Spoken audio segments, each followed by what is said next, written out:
안녕하십니까. 춘천에서 전해드리겠습니다. 어제 도내에서 25명의 코로나19 확진자가 나온 데 이어서 오늘도 9명의 확진 환자가 나왔습니다.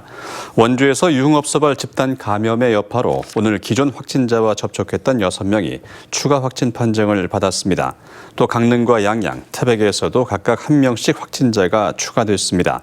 오늘 도내에서 9명의 확진자가 더 나오면서 전체 누적 확진 환자는 2,988명으로 늘었습니다. 일부 군 지역에서 중단된 75세 이상 어르신에 대한 화이자 백신 1차 접종이 다음 주부터 재개됩니다.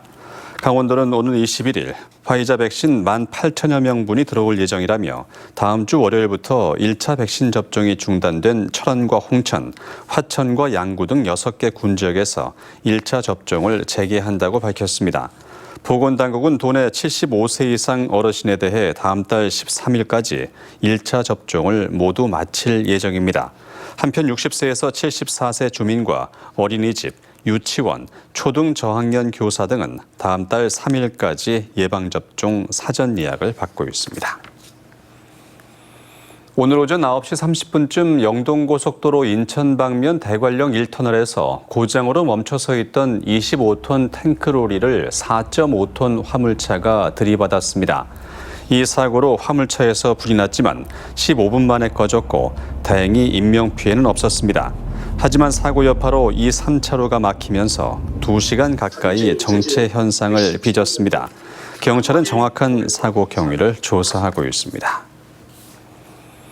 자신의 부모가 운영하는 업체에 대해서 자진 신고 등을 하지 않아 물의를 빚은 춘천시의회 A 의원에 대해서 징계가 필요하다는 의견이 나왔습니다.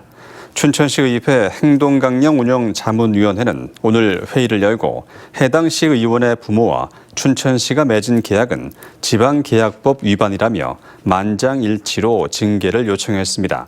징계 여부는 춘천시의회 윤리특위를 통해서 결정됩니다. 해당 시의원은 자신의 부모가 운영하는 업체를 자진 신고하지 않았고 춘천시와 해당 업체는 모두 3건의 부당 계약을 맺어 물의를 빚었습니다. 춘천 지역의 전략 작목인 토마토의 원활한 출하와 가격 안정을 위한 업무 협약이 체결됐습니다.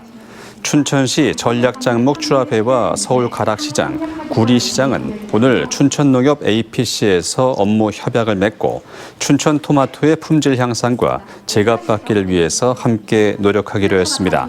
한편 춘천 지역 토마토 재배 농가는 350여 군데, 재배 면적은 351헥타르를 넘어선 가운데 토마토 가격은 10kg 한 상자에 평균 23,000원 선에 출하되고 있습니다. 올해 1분기 강원도에선 수출이 큰 폭으로 증가했지만 고용률은 떨어진 것으로 나타났습니다.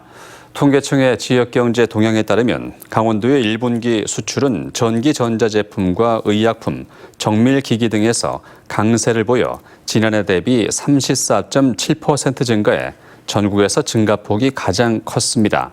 반면 1분기 고용률은 56.7%로 지난해 같은 기간보다 1.8%포인트 감소했으며 연령별로 20대에서 7%포인트, 30대에서 2%포인트 하락해 젊은 층에서 감소폭이 컸습니다.